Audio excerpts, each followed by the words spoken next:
안녕하십니까. 루터대학교 김준현 교수입니다.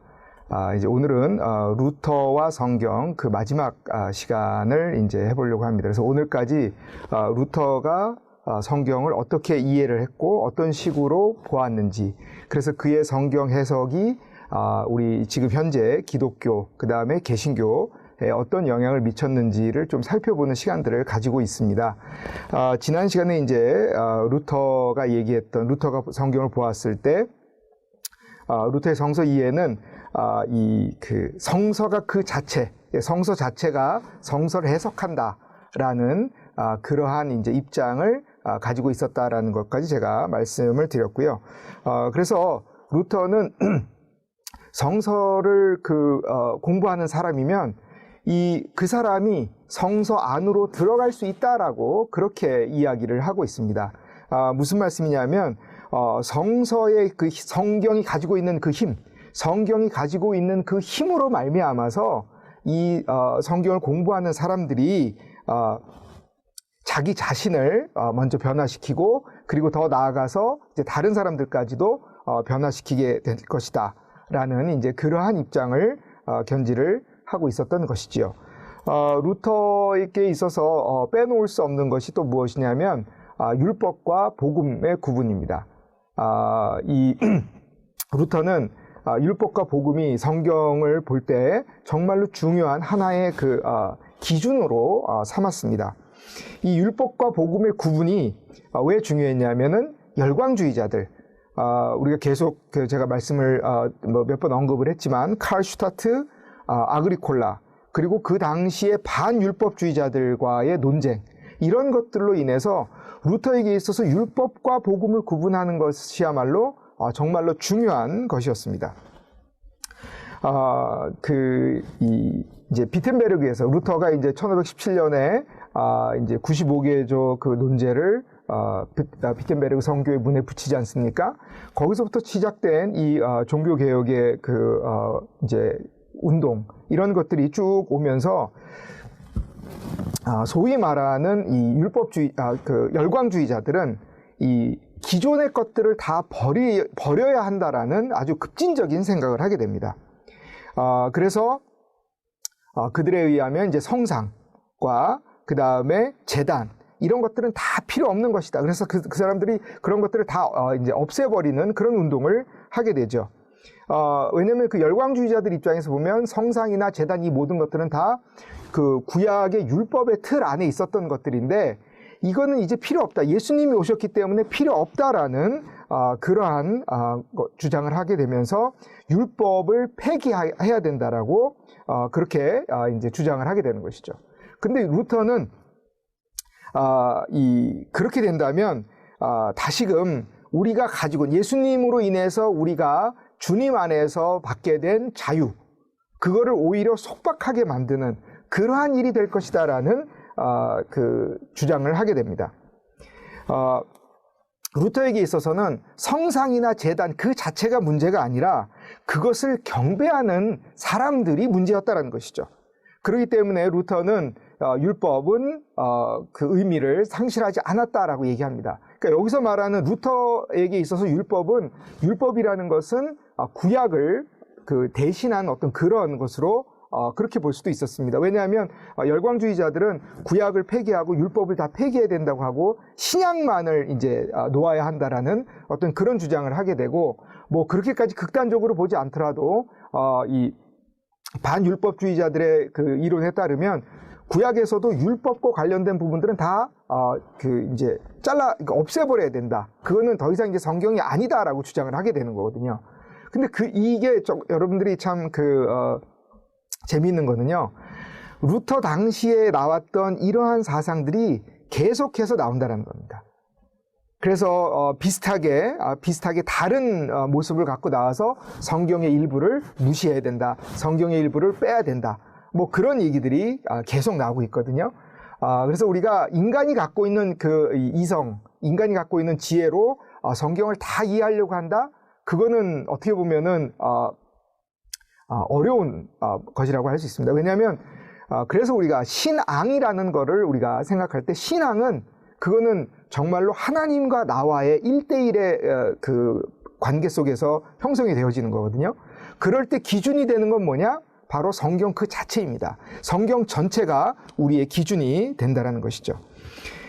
그래서 루터는 이 1522년 성탄 한 주 전 강림절 설교에서 율법과 복음에 그 대해서 처음으로 이제 아주 자세하게 다루게 됩니다. 근데 이 루터에 따르면 율법과 복음은 이 서로 다른 두 개다라는 이 생각을 하지 않습니다. 루터는 이 그 율법과 복음이 하나인데 마치 동전의 앞 뒷면과 같은 것이다라고 그렇게 이야기를 하는 것이죠. 이거는 어떻게 보면 이제 그 중세 시대 때 이제 철학적으로 유행했던 오캄주의의 영향을 좀 받은 것이다라고도 그렇게 볼 수도 있겠는데, 영향을 받았다는 게 이제 이 그 율법과 복음을 설명할 때 루터의 어떤 그런 것들을 보면 이게 오캄주의의 어떤 그런 그 철학적인 그 사조의 영향을 받았다라고 볼 수 있는데, 이제 오캄주의가 어떻게 했냐면 하나님의 절대적인 능력과 그 다음에 질서에 매이는 능력, 이렇게 그 하나님의 능력이지만 이 하나님의 능력이 절대적인 것과 질서에 매이는 것과 이렇게 이 앞뒷면으로 그렇게 설명을 했거든요. 그런 것처럼 이런 그 설명을 루터도 차용을 해갖고 율법과 복음, 이건 둘 다 하나님의 말씀이다. 서로 다른 것이 아니라 하나님의 말씀으로 하나다라는 그런 얘기를 하는 것이죠. 그래서 그것이 단지 형태적으로 이중의 형태를 띄어서 우리에게 온다라고 그렇게 얘기하는 것입니다. 그래서 루터에 의하면 바로 이 신학을 잘 하는 사람은 이 하나님의 말씀 속에서 율법과 복음을 잘 구분하고 어떤 것이 율법이고 어떤 것이 복음인지를 잘 파악하는 사람이야말로 신학을 잘하는 사람이다라고 그렇게 얘기를 합니다. 앞서서도 말씀드린 것처럼 이제 1513년부터 15년까지 1차 시편 강의를 하는데요. 그때 이제 그 루터가 정말로 집중했던 것은 문자로부터 영을 구분하는 것. 왜냐하면 루터는 그렇게 할 때 문자와 영, 이거를 잘 구분을 하면은 이게 좋은 신학자가 되는 것이다라고 생각을 했습니다. 그러면서 이제 1524년부터 25년 사이에 에라스무스와 논쟁을 하는데, 이때 논쟁의 중심점이 뭐냐면 에라스무스가 이 그 율법과 복음을 제대로 구분하지 않았다라는 그 생각을 그것을 이제 그것을 가지고 에라스무스를 논박을 합니다.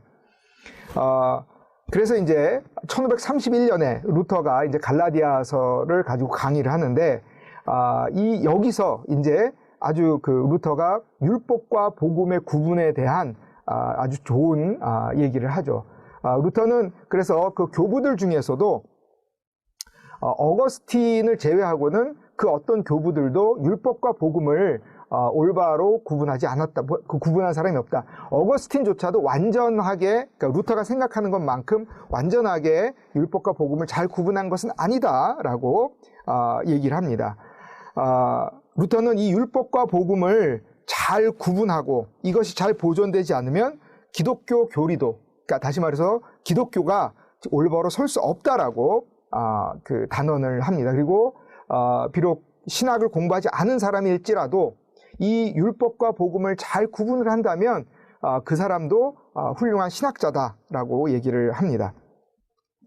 1532년 설교에서 그 율법과 복음을 잘 구분하는 것은 그리스도인의 가장 뛰어난 기교이다라고까지도 얘기를 합니다. 1537년에 반율법주의자들과의 논쟁을 하게 되죠. 그럴 때 이제 루터가 줄기차게 주장한 것, 그 반율법주의자들과 줄기차게 이거 잘못됐다라는 것을 주장하는데요. 그 주장할 때 가장 중요하게 여기는 게 뭐냐면은 이 율법과 복음의 구분입니다. 반율법주의자들은 율법을 폐기해야 된다라고 그렇게 얘기를 하고 있는 것이거든요. 그 다음에 루터가 보았던 것은 율법과 복음은 어떻게 보면 서로 이렇게 대립하는 것처럼 보이지만 그러면서도 동시에 일치를 이룬다라고 봅니다. 그래서 그 율법은 이제 하나님의 진노 아래에 우리를 세우는 것이지만 복음은 하나님의 은총을 가지고 오는 것이다라고 그렇게 얘기를 하고 있습니다. 율법의 임무는 무엇이냐? 그거는 고발하는 것이다라는 것이죠. 왜? 하나님이 우리에게 요구하시는 것들, 이런 것들이 있는데 그 하나님이 우리에게 요구하시는 것이 무엇인지 그거를 우리에게 얘기를 하고 있는 것이죠. 그래서 그렇기 때문에 율법은 우리를 하나님이 요구하시는 것을 우리가 잘하지 못하고 있다라는 그 생각 속에서 우리를 고발한다라고 그렇게 얘기를 하는 것이고, 복음은 그것이 아니고 이제 우리를 살리는 그런 역할을 한다는 것입니다. 율법에서 요구하는 것, 다시 말해서 하나님이 우리에게 요구하는 것을 우리가 못했기 때문에 그 못하는 것 때문에 어떻게 됩니까? 우리는 죽을 수밖에 없거든요. 근데 복음으로 말미암아서 우리가 다시 살게 된다라는 것입니다. 이 복음은 이 언약, 다시 말해서 그리스도 안에 있는 하나님의 약속을 그 내용으로 삼아서 그리스도 예수님으로 인해서 하나님이 약속하신 그것들을 예수님이 다 이루시는, 그래서 우리가 그것 때문에 살 수 있게 된다라는 것을 얘기를 하는 것이죠. 그러니까 율법과 복음은 명백하게 서로 대치가 되는 것입니다. 근데 이 율법과 복음이 그러면서도 하나인 그런 모습을 이제 얘기를 하는 것이죠. 왜 그러냐면 루터는 율법이 선포되는 곳에서 반드시 복음이 선포되어져야 된다라고 얘기하고 있거든요. 그러니까 율법을 선포하고 복음이 또 선포되어져야 된다는 것입니다. 율법만 선포하면 그러면 안 된다는 것이죠.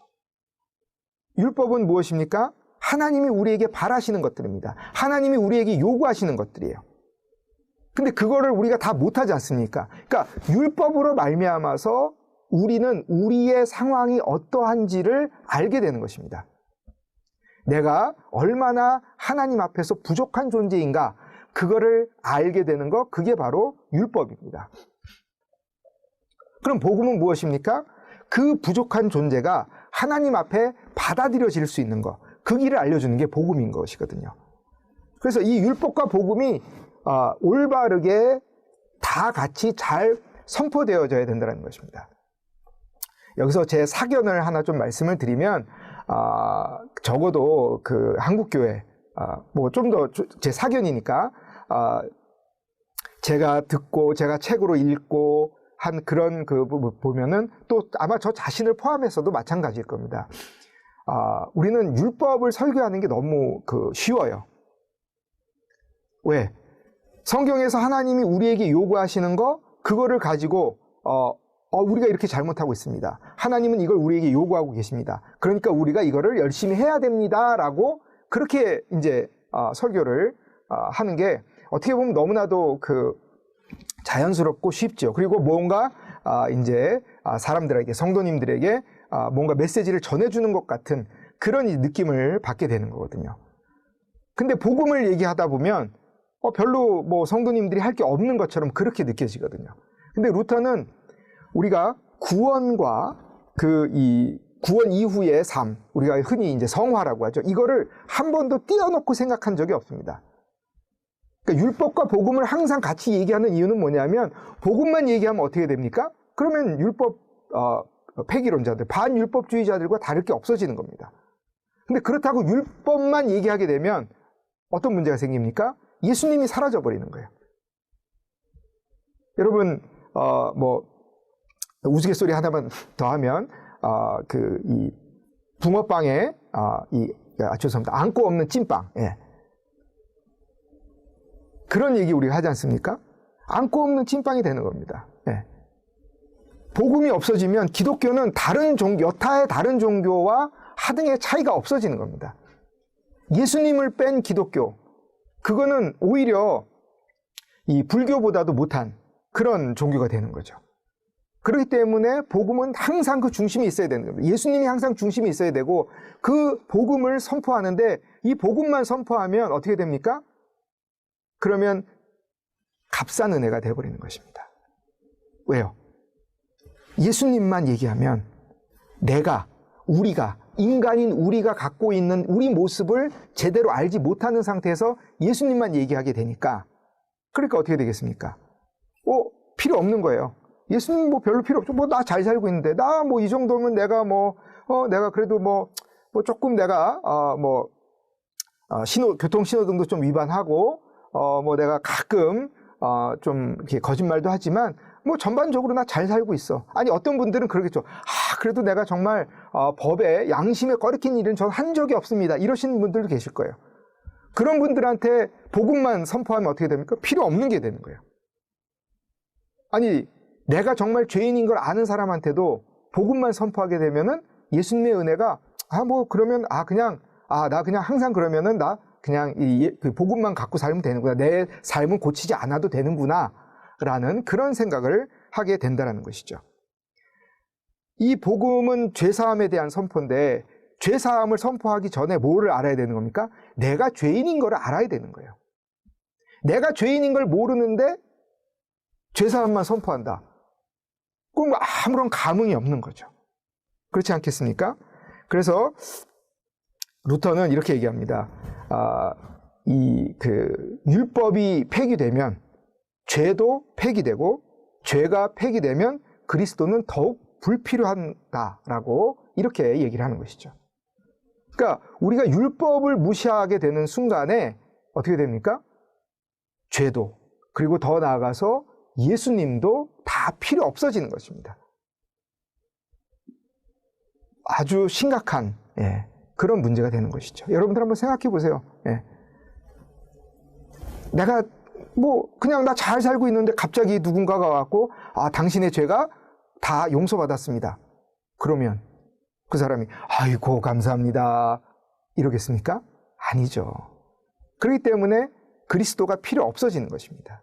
사실 어느 순간 한국 교회에서 이제 율법에 대한 것이 너무 막연한 그런 것으로 가게 되었고, 개인의 삶과 직접적으로 연관시키는 것이 점점 약해졌고, 그러면서 점점 복음의 선포만 많아지다 보니까 교회가 오늘날 힘을 잃고 있는 것은 아닌가라는 생각도 해봅니다.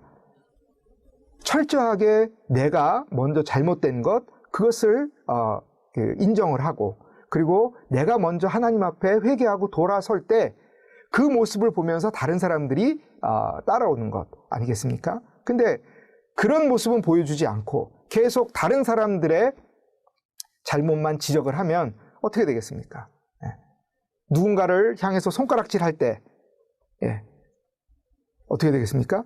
이 손가락 하나는 그 사람을 향하지만 나머지 손가락 세 개는 누구를 향합니까? 나를 죄송합니다. 제가 마이크를 쳤네요. 나를 향하고 있다라는 것이거든요. 이게 제가 고등학교 때, 중고등학교 때 저희 부장 집사님, 이제는 이제 용인에서 아주 큰 교회를 목회하고 계시는데요. 제가 그분의 처음 그 얘기를 들었을 때, 정말 제가 전율이 왔습니다. 남을 손가락질할 때 그 손가락 하나는 남을 가리키지만 나머지 세 개는 나를 가리키고 있다라는 그 얘기를 듣는 순간, 그렇구나 라는 생각을 하면서, 근데 이제 그런 모습이 정말 기독교에 있느냐라는 것이죠. 교회가 사회를 향해서 손가락질을 할 때, 이 손가락 나머지 세 개가 교회를 가리키고 있는 거거든요. 근데 그 기독교회 자체가 올바른 모습을 가지고 있지 않으면 그럼 어떻게 되겠습니까? 그러니까 지금 사실 제가 이 방송에서 쓸 수 없는 용어지만 온갖 교회가 온갖 욕을 먹고 있는 이유는 바로 그런 것이 아닐까라는 그런 생각을 해봅니다. 그럼 이제 마지막으로 루터가 얘기한 그 율법과 복음, 이게 어려운 이유가 있는데요. 이 율법과 복음이 상당히 변증법적입니다. 율법과 복음이 어떻게 보면은 이렇게 딱 구분이 돼갖고, 이거는 율법이고 이거는 복음이야 라고 얘기를 하는 게, 어떻게 보면은, 얼핏 보면은 아주 쉽게, 그렇게 되어지는데, 또 반면에는 그렇게 쉽지 않아요. 그러니까 왜 그러냐면, 루터가 이렇게 합니다. 율법은 은총을 찾도록 주어진 것이고 은총은 율법을 성취하도록 주어진 것이다라고 얘기를 하고 있거든요. 다시 말해서 이 둘이 그러니까 이 둘이 서로 상호 보완적이다라는 것입니다.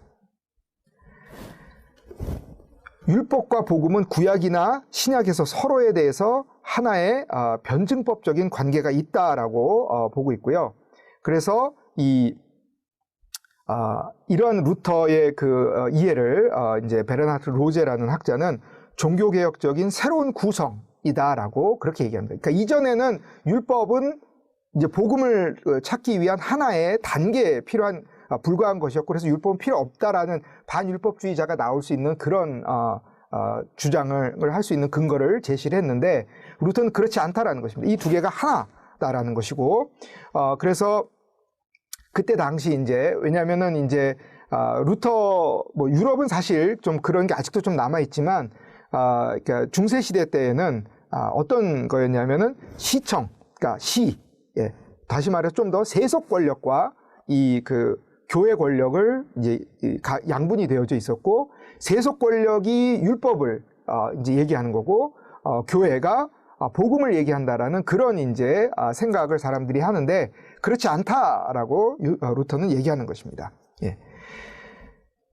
그래서 율법과 복음을 구분할 때 구약은 항상 율법이고 신약은 항상 복음이다라고 이렇게 이해해서는 안 된다라는 그런 얘기입니다.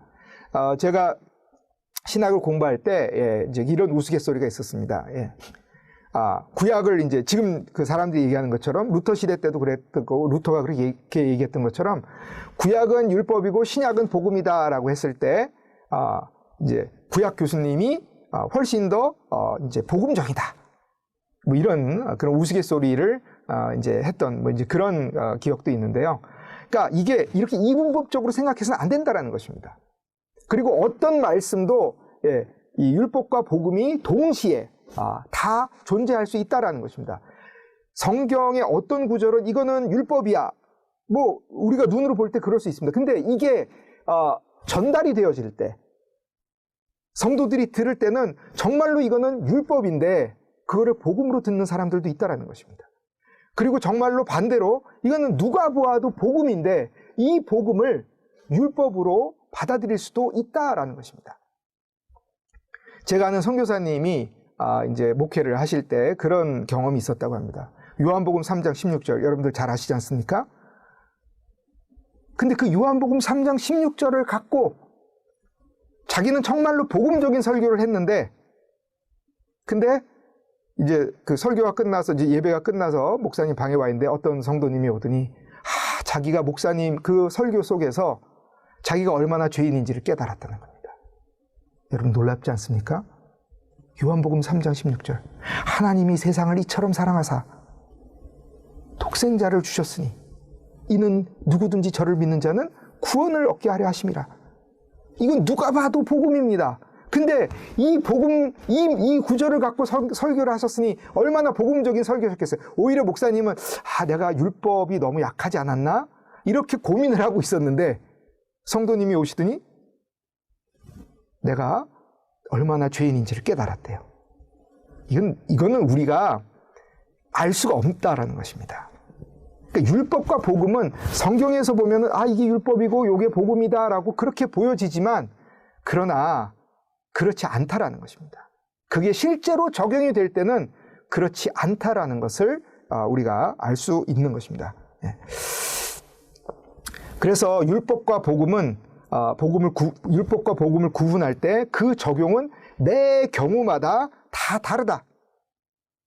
특별히 그때그때의 그 상황, 삶의 상황과 다르다라는 것이죠. 좀 전에 제가 말씀드렸던 그 선교사님의 예처럼 어떻게 됩니까? 본인은 분명히 복음적인 설교라고 그렇게 했다라고 생각을 했는데 거꾸로 받아들이는 분은 어떻게 받아들이신 거예요? 율법으로 받아들이신 거예요. 그게 무엇입니까? 그 각 성도가 처한 상황이 다 다르기 때문이다라는 것입니다. 그래서 율법과 복음이 같이 선포되어져야 된다는 것입니다. 우리가 알 수가 없습니다. 이 성도님들이 뭐 조그만 교회도 그렇고 뭐 대형 교회도 그렇고요. 앉아 계신 성도님들의 상태를 목회자가 어떻게 다 알겠습니까? 알 수가 없죠. 그런데 그 알 수 없는 그 상황 속에서 우리가 복음만 선포하게 되면 어떻게 됩니까? 그리스도를 잃어버리는 그런 상황이 되고요. 율법만 선포하다 보면 어떻게 됩니까? 하나님만 남아버리는 거예요. 엄청난 그 중압감.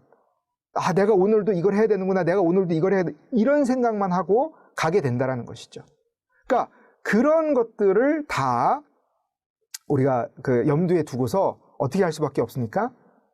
우리는 그 율법과 복음을 같이 설교할 수밖에 없다는 것입니다. 그리고 가급적이면 복음으로 끝맺는 게 좋지 않을까라는 생각을 해봅니다.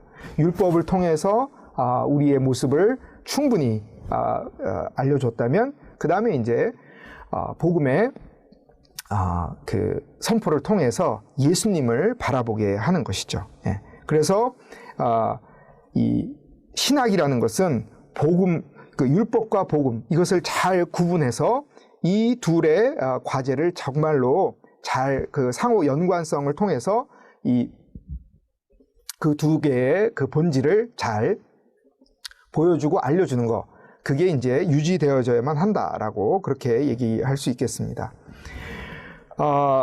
여기까지 해서 이제 루터와 성경, 그 루터가 어떻게 성경을 보았는지를 이제 간단하게 말씀을 드렸고요. 이제 정말로 루터가 이런 이 중세 시대 때 있었던 여러 가지의 그 자기의 상황 속에서 성경을 새롭게 이제 보게 되고 그 속에서 이 종교 개혁의 신학을 구성하게 되고 신학이 점점 형성되어지는 것을 보았습니다. 예. 그러면 다음 시간에 또 뵙도록 하겠습니다. 수고하셨습니다.